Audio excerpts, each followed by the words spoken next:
Hyderabad rich kids trap కేసులో పోలీసులు మరింత లోతుగా దర్యాప్తు చేస్తున్నారు. ఈ కేసులో జతిన్ అనే మరో వ్యక్తిని అరెస్టు చేసి రిమాండ్కు తరలించారు పోలీసులు. ఇక మరో ముగ్గురు నిందితులు పరారీలో ఉన్నట్లుగా కూడా గుర్తించారు. ఇప్పటికే ప్రధాన నిందితుడు చంద్రశేఖర్ సహా పలువురి విచారణ పూర్తి చేసిన పోలీసులు 5 రోజుల కస్టడీకి తీసుకుని కీలక విషయాలను రాబట్టారు. ఈ కేసులో మొత్తం 11 మందిని నిందితులుగా చేర్చారు పోలీసులు. ఈ ముఠా మైనర్ బాలికపై లైంగిక దాడి చేసి డబ్బులు డిమాండ్ చేస్తూ ఉంది.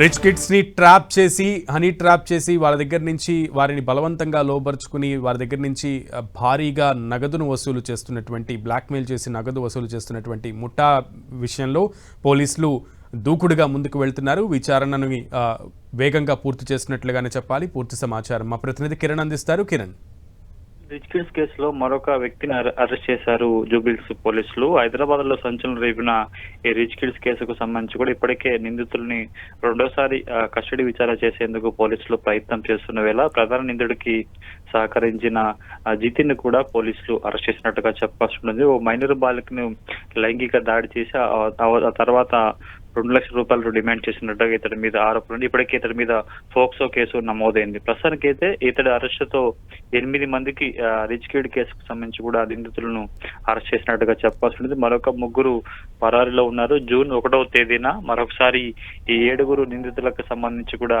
కస్టడీ విచారణకు సంబంధించి నాంపల్లి కోర్టు తీర్పును కూడా వెల్లడించబోతుంది. ఎందుకంటే ఇప్పటికే ఈ కేసుకు సంబంధించి చాలా కీలక విషయాలను కూడా జూబ్లీహిల్స్ పోలీసులు రాబట్టే ప్రయత్నం చేసిన నేపథ్యంలో రెండోసారి కూడా కస్టడీలోకి తీసుకొని ఇంకా వీటి ట్రాప్ కు సంబంధించి ఎంతమంది ఉన్నారు ఏంటన్న కొంత ప్రాథమిక సమాచారాన్ని కూడా తెలుసుకునే ప్రయత్నం చేస్తుంది. తాజాగా ప్రధాన నిందితుడికి సంబంధించి చాలా కీలకంగా వ్యవహరించిన జితిన్ అరెస్ట్ చేయడంతో 8 మందికి చేరినట్టుగా చెప్పుకోవాలి. ఓకే కిరణ్.